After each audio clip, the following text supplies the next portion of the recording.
did that, but it was all by grace and hard work. I mean, we really are a testament to what hard work can do, and we have worked very hard. And we have also we've adopted our own extended family who were also there to support I was us. about to ask you about that. Like Yeah. Miss Chatfield. Yes. And other people who just, a lot of church people. Especially. Mother Woods was your first babysitter. And then I think when Angela was born, it was Miss Hemphill's daughter who took, because she was too young to go into daycare, and Miss Chatfield was still at Women's League, but you couldn't go to Women's League till you were 2 at that time. So her daughter, who was on the corner across the street from us, took care of Angela. So it was a community. It was to definitely adapt and bring other people into our lives and not be afraid to ask for help. But I think that's also one of the reasons why we try to do so much to help other people right now, because we never would have made it without our church family and neighbors who helped us out when we had kids, or if that was an afternoon service at church, we had a family that said, come on over, and whatever we have, we'll share it with you, and you don't have to go back and you can come to church. And they did that for years and years and years. While you all were growing up or whatever, and of course you all weren't happy about that. You were happy to get the food, but then you didn't want to go back to church.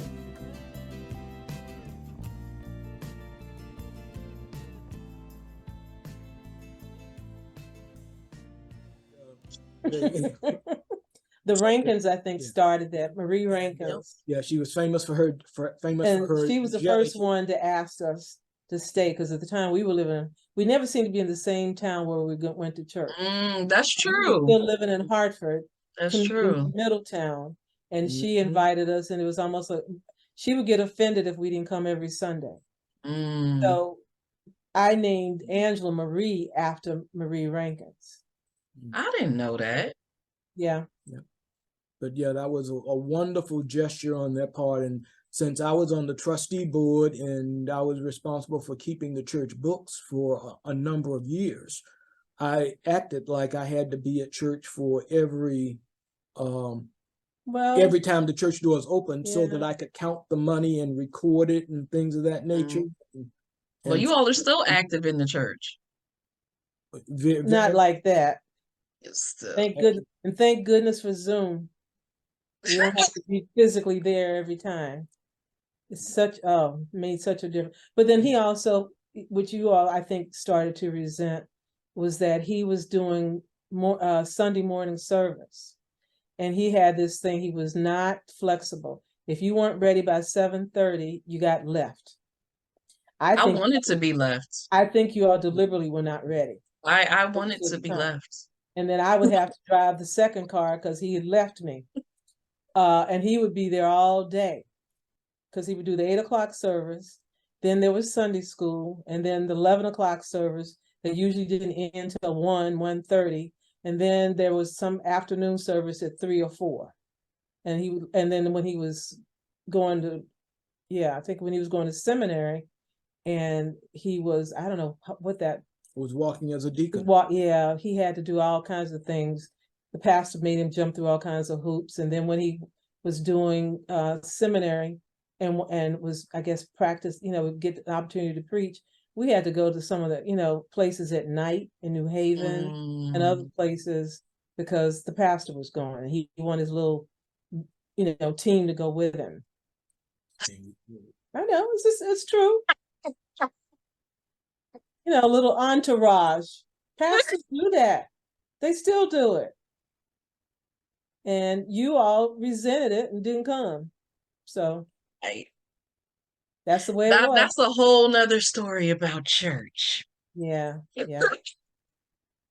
But the ordination turned out to be very important because I had the privilege of being part of the wedding ceremony for all of my children. And plus your father came to your ordination. And that was, and your mother. Yeah. That was all precious. You can't get those moments back. And it still has been a blessing because I have the credentials, and so what do you mean all your children? Angela hasn't gotten married yet. The ones that have gotten married was involved. Yeah, if she hasn't, then certainly that's funny. But I've also been able to participate in weddings for friends, or do marriage counseling. So those are all things that have been, very close to me and personal to me. And it's only because of having the credentials that I could not only do it, but because because we've been so blessed, I don't charge a fee. Wasn't Katie your first one? The first one you officiated? She was Katie? Certainly one of them. Yeah, I think Katie was. Katie Karambe. Yes, adopted child. Our adopted daughter. Somehow. Many of those around somewhere. So I mean, I think this has been awesome, and I think there's so many things that we could talk about, but we would be here all night.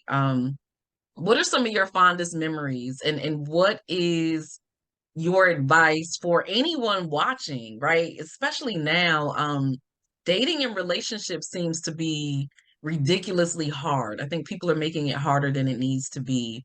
We know that, at least 50% of marriages are ending in divorce in this country. So, to be married for 50 years is no small feat.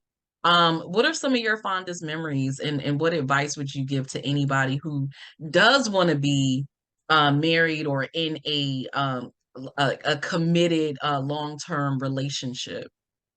Couple of things. One is that looking back, finding my mate at college was one of the wisest things that I could do, because it was a place where some of the best and the brightest were already there. I didn't have to pick them up. Someone else had already screened them. And so I don't think that I will ever be in the company of so many phenomenal women. And I just happened to be blessed to get one of them. Those prayers worked. Well, and there were a lot of them. But commitment works two ways. And I gave as much as I received. And that's important in a relationship too. If everything's about you, it's not going to work. There have been a number of times when I've had to yield, or certainly for issues that I know that she knows a lot more about it than me, then I have no problem with saying, hey, you do you want to do this? Because you know a lot more about this than me.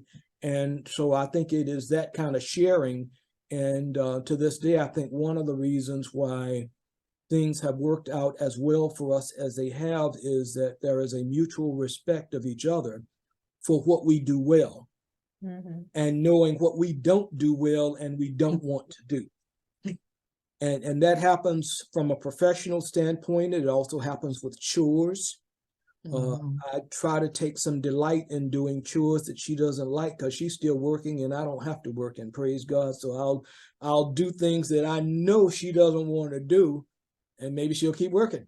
And and that's been great for her, and that's been great for us as a family, for her to have been able to keep working. I mean, for her, it was the right thing because of the relationships and things, but I was just not able to work at the time. And so for me to be able to channel my energies to do some other things that people may not think a big deal out of them, but they made a big difference in her being able to continue to work, because she didn't have to worry about that other stuff like grocery shopping. Well, when's the last time she's worried about grocery shopping? Haven't been Never. Well, but that's not. No, she's saying, like my coworkers, Arthur does everything for you.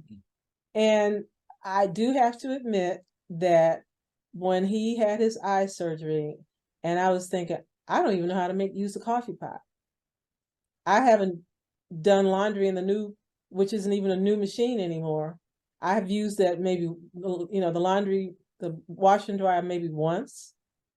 The dishwasher doesn't like my palm print, so it won't work for me.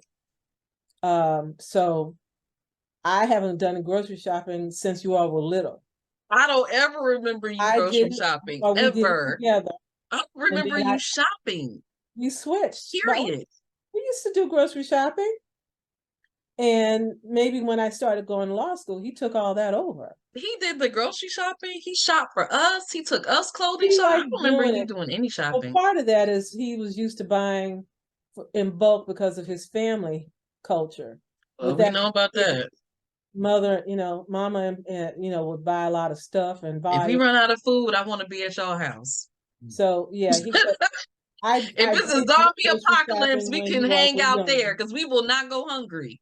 No, that's true. But the point was, that's something that she can look at and say, if he's making that sacrifice, then I can make this sacrifice. But we have to acknowledge that we're both working to pull the wagon in the same direction. And that's important. Sometimes when relationships fall apart, one person starts to get what I call the Mr. Big Head, and thinking that they're so much better than the other one, or they're doing so much more than the other partner, so that they don't need them anymore. And that's not the case with us. The stuff that she does, I don't want anything to do with it. I'll never be doing some of those things.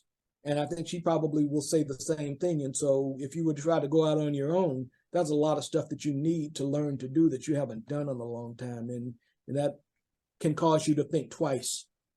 So really being a partnership, really working together. Partnerships, yeah. And some things might change over time. I'm sure some of the things that we do separately for each other has evolved over time. But, you have to be flexible.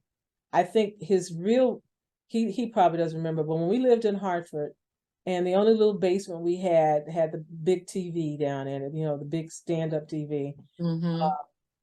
And I used to resent him watching football games and doing nothing. So that's when I said, well, if you're going to be down here watching football, do the laundry, and that's how it got started. He would fold clothes and put them in the dryer or whatever, and I never took it back. Iron. Yeah. But I think that was almost meditative for you, Dad. Like, you enjoyed it. I don't know, but the ironing. Those were all things my mother taught me to do. True. To make things work, and being part of a big family in Atlanta. And so some of those things just kind of gravitated, and she taught her sons well. Yeah, they all knew how to cook and do laundry and whatever. And they were all willing to do it. When your father mentions like somebody has a big head, but a lot of times it's the female in the partnership who feels she's being put upon and stuck with doing everything. And that's when people start to grow apart. So you have to be flexible. You have to plan and support each other. And if you can't do something at a particular time, you hope that your partner will be able to pick up the slack. And you should be flexible enough to do whatever to keep things going, because as we get older, we realize, more and more, we're conscious of our mortality. And we know that we've lost friends who are even younger. And that people, today isn't promised, let alone tomorrow. So if you're stuck, then it hurts the relationship. You got to be flexible and supportive. And sometimes you have to be subdued about something you really don't like, because it's something's got to get done. So part of that 20%, and you can try to change it all you want to, but it's going to be there. And I know in your work, you deal a lot with people's hopes and dreams, aspirations. And I think that's also very critical in a relationship. You have to be able to see yourself as making progress toward who you want to be individually, because we have identities as a couple, but what's even more important is that we have identities as individuals that we like. And that you like. If she didn't have an identity, a personal identity that she liked, then we probably would not be in relationship, because she'd be trying to find herself and might just miss out on everything else that she's got because she doesn't know who she is. That's true. And so I think in a relationship, self-sabotage is real. Each individual has to have some idea of their own hopes and aspirations and see themselves both as a unit, but also individually in a way that they can be happy about. Well, I think it's important, especially for the mother, because with having two daughters, I wouldn't want them to think that they're limited and that they can't overcome even issues that I was not aware of. Like, I didn't know, for a long time that Angela was struggling with certain things, but I always supported her and encouraged her and said, you can do it. And I can't remember how many of Avalaura's papers I had to rewrite because I know how to write, though. She couldn't write back I can now. I know. In fact, I rewrite other people's papers now, and I say, we worked at it, yeah. And I went through this. Those are the kind of things you Matter of fact, you asked Tamika in college, I was rewriting her papers. So I spread the love. Where did you learn it? You learned it from me. I will tell everybody I learned it from you.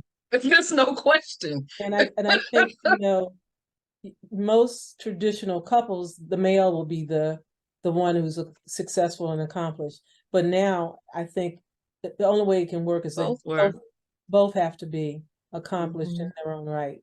And that was important for Alfreda. And so now that she is more accomplished, for me, I'm happy about that. Let them call her because I don't want to be on the phone. Well, you had your time. I certainly had my time. I worked for 40 years straight. I was never unemployed. And in some of those years, I was working 50 to 60 hours a week in a very intense field where there was extremely high pressure. And I had millions of dollars of people's money that were my responsibility. And it is hard to explain how that can wear on you mentally. But when I retired, I felt it all. And it didn't go away.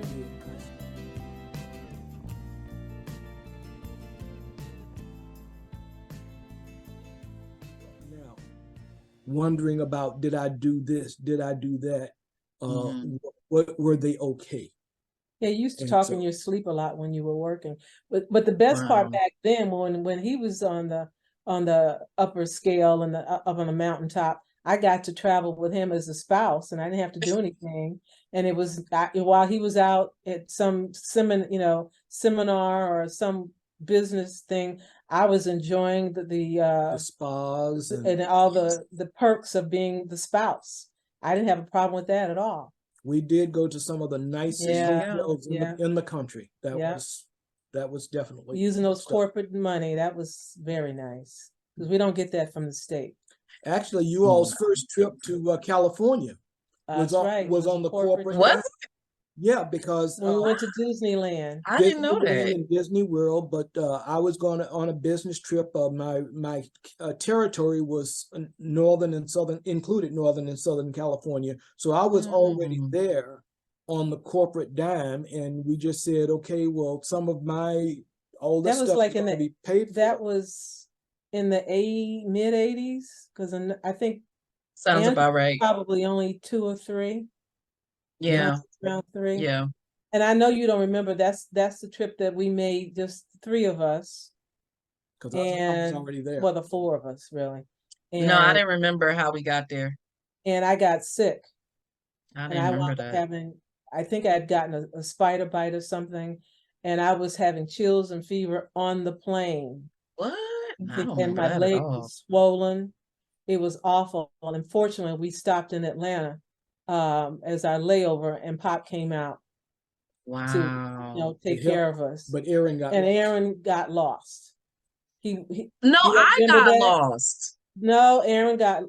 Oh, I got lost on one of those trips. Atlanta airport is rough as a child. Well, we were in the Atlanta airport, and I got lost on one of those trips. I don't know which one, but I did get lost. So I think all I remember is Aaron, and I remember that you always so. I was like, I couldn't even walk. My leg was so swollen. Wow. And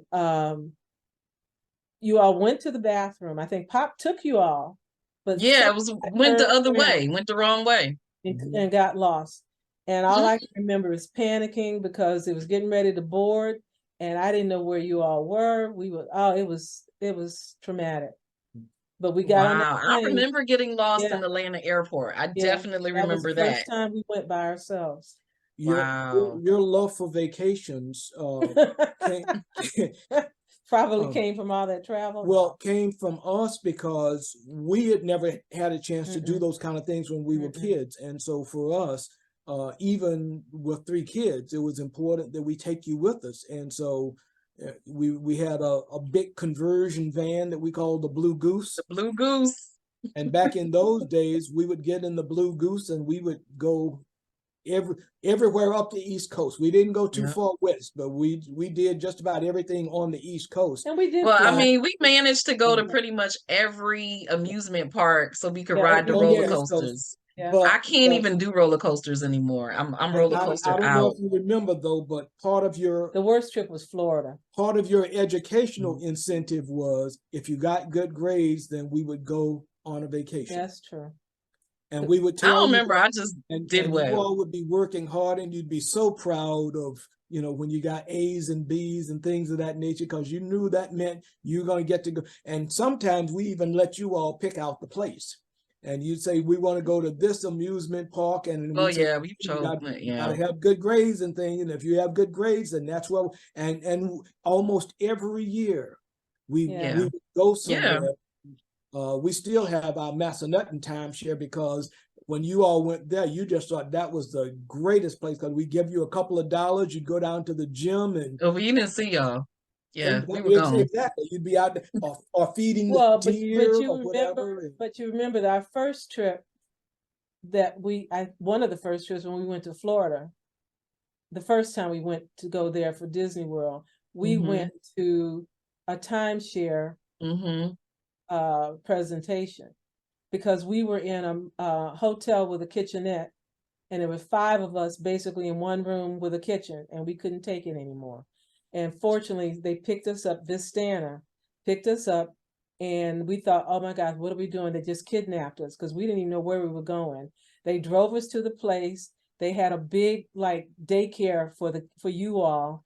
They took you all for games and stuff and we didn't see you for hours while they were talking us into buying time sharing. And that's how we got our first timeshare. Because we couldn't take another hotel with 5 of us. It just wasn't happening. I can't even believe that happened. I don't even remember that. You see, I just blacked that stuff out. Well, but see now you have you don't have to. You have an expectation of vacations, and this is true. That we started that, and now all 3 of you like to go places, but that was more than we have. That was kindled when you were children because you saw how great it was to go other places and see other places, but you also learned that you had to work hard in order to do it. Remember when we were growing up, we knew it was great to have vacations, but vacations for us was going to the relatives in Texas or some other place. We didn't go to Disneyland or Disney World or any other fun places. It was down south to the relatives. That's all we do. By the way, we would be remiss if we didn't point out the 5070 logo above our heads is from our daughter-in-law. Hugs and kisses to Shara for doing a great job and sharing her talents with us. I mean, it was back to that. It was definitely a communal event. I mean, Tony actually created that graphic as well as the banners, and the postcards and everything else. The Aunt Sherry's cakes and stuff. Yes, everything. Yeah. So it was communal. You probably don't remember, but she came when Aaron was born and did all the decorating in his room. She came up to stay with us. Wow. Yeah. And all these memories, see? There's so much. Remember the wedding cake that she made for you? I remember that. Yes, that was a collaborative event. She helped me plan. She was instrumental in helping me plan my wedding, for sure. Yes. So no, I'll never forget that. That was like our, probably last project or probably one of the, I don't want to say one of the last things she did, but yeah. Wow. So, I mean, this has been awesome. So are you doing anything actually on your anniversary date on November 25th? No. I am hoping and praying that I'll just be able to look at her and say happy anniversary because she's having surgery in between. So it's kind of like I'm not taking anything for granted. I'm in prayer. It's a Saturday. Just we might do something on, it depends. I don't know where I'm going to be in recovery. Okay.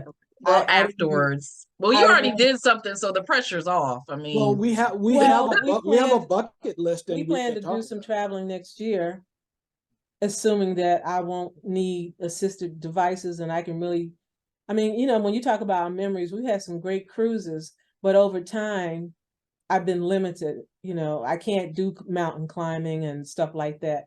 I want to go to, Africa. I want to go, to some of the Mediterranean, where a lot of the historical buildings are in Africa and places. And I can't do it now. So we used to have, great cruises, but then it's limited as to what I can do even on a cruise now. And I think some of those were our best memories, like when we went to Hawaii and Alaskan cruise and stuff like that. So I'm hoping to get back to there or even be better. And I want to turn, he said he scheduled me in November, and I thought about, my anniversary is coming, but then I thought, let me take this date, and I'm how long is the recovery time? I don't know. Probably going to be a while. Probably quite a while, because I don't know. I have to check with Yvonne and other people who just had back surgery. I think it was about 3 months for her. Wow. I thought it was only one. No, I was about to say a month at most. She was not going into work. She was working from home. Well, yeah, but they get you up. They make you start. You can't. Most surgeons don't even want you to stay in the hospital. So I probably checked out in 24 hours, and then start PT and other stuff like that. And I'm already doing physical therapy now and aquatic therapy. So I hope to continue both of those. So we're going to set the intention then for travel for 2024. Back to Mexico. Okay. I don't know where else. The 2-week Mediterranean cruise is near the top of the list. Y'all been talking about that for a while, so. Yeah. And I would like to go in one of the smaller ships like the Viking, where you can go to a lot of places that you can't go in those 5,000 passenger ships. They're very expensive. So I've seen Viking to get that money, because the ones we were looking at least almost some of them up to 10,000. 10,000 each. Mm. In the meantime, well, that'll be an experience, as you said, right? We're not promised tomorrow, but in the meantime, we are enjoying what is her token of the 50th wedding anniversary, which is her 2024 BMW SUV. I still don't see that's another thing he does. Something will be bought and he'll say, it's for your what or this. And I'm like, I don't remember that conversation. It doesn't matter. You got it. And he does this all the time. He does it all the time. I think so. Do you like your SUV or not? I do, but I'm he like, would say, "Oh, for your birthday, I wouldn't care. I got it. Whatever you want to attach to it is fine." We do teamwork to negotiate, but I don't remember them saying. I don't remember going there thinking this is my anniversary present. Well, it's not the vehicle. It's not the vehicle you wanted for your anniversary present, but it was the runner-up, which was more practical. Yeah, and that's not even practical. So there's that. Oh, it is incredibly practical. Yeah, my next dream car will be a sedan. Your next? I thought you wanted the Lucid. That's a sedan. That's a sedan. All electric. That's what you wanted. Okay. But, I've seen them. They're not all that great. I was like, I'd be happy with a BMW sedan. I wasn't that impressed when I actually saw it in person. Yeah. Honestly. It still has some quirks. So I might stay with BMW. They have an electric sedan coming out next year. Yeah. Enjoy your BMW.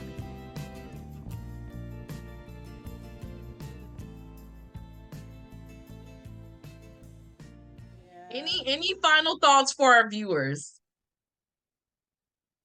I don't know. Hey, if you can find a relationship, it is worth working for and keeping, but I think some of the best ones may happen earlier, before you have developed too many bad habits or habits that are not, have a lot of baggage, habits that are not conducive to partnership. Yeah, I think in some reasons we kind of grew up together. So don't get set in your ways. Yeah, because exactly. Well, that's one of the you said dating is so hard. When you're in your late 30s, 40s, it's very hard to change unless you really work at it. And the people you probably meet are also the same way. They're set in their ways. They have their routines and stuff, and they're not as flexible or willing to be. And the other thing that we didn't talk about, I think, is despite my rebelliousness and stuff from the church for a while, having a spiritual life is also very important. And we were able to share that, and that's really been foundational for us. That has really helped us to stay together. And that's a good point, honestly, because I almost feel like you shouldn't get married young, because you don't know who you are. And grow up together if you're willing to do that. You can grow up together, but you can also grow apart when you figure out who you actually are, and that person is not going along in that same direction. Well, that's where you have to have that flexibility to adapt. Sometimes you think in that situation that you're giving up too much, and it may turn out, but that's how you see it. I think what is ultimately most important helps to curb some of those thoughts and impressions that this person is not growing with me, so it's not going to work, because you don't really know. But once you've made up your mind, it's almost impossible. It's a self-fulfilling prophecy. And I think being more open to that, and being, I guess, being more willing to follow God, and what it turns out that God is inviting you to do, because I didn't do in my job what I thought I might do. Nowhere close. But I followed some people that I had to trust. I had to trust somebody. And some of them were people of the light of persuasion who, did things for me and took a chance on me when nobody else would. I mean, what I started to do in my profession, Alfreda can vouch, we never saw another Black person do what I was chosen to do in my company. Never. In all the years we traveled, we kind of stood out. Well, not only stood out, but I mean, you were at a Jewish firm, but everything we went to was predominantly white. I believe it. But someone had to entrust me with all that responsibility, and that wasn't happening. We have never seen another Black person anywhere in the country with Schwab who had that responsibility. So I don't take that for granted. That was divine, and it made a huge difference between where we ended up in terms of retirement, what we have together, our savings and retirement. I keep telling her we don't have to worry about retirement, because all the perks of being an owner and everything, it's like they provided, and the whole idea was that when you leave, you should have a nest egg, and you may not make as much money while you're working, but we want you to be taken care of afterwards as well. And that's a blessing. And being a state employee and a state retiree is also a big blessing. Benefits and everything you can't compare. They both worked out. They work together. Yep. Partnership. Well, I think that's certainly all right. Thank you for hosting. Thank you for being here. I'm glad we finally did it. I think